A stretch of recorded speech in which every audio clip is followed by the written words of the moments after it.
Şu Seger'in E1 mi? Yok, o Avrupa uygunluk belgesi.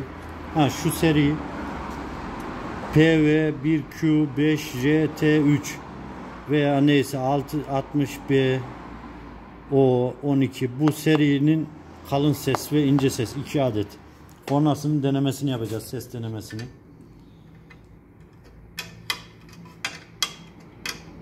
Şöyle bir aparata bir montaj yaptık. Akümüz burada. Şöyle bir şeyimiz var, tuşumuz var.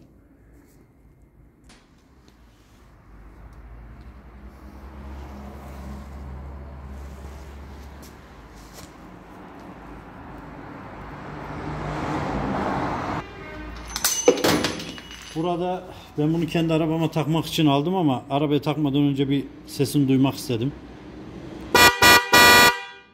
Vay, gerçekten boş kornayı aratmaz. Seger hakkını veriyor. Vay vay vay.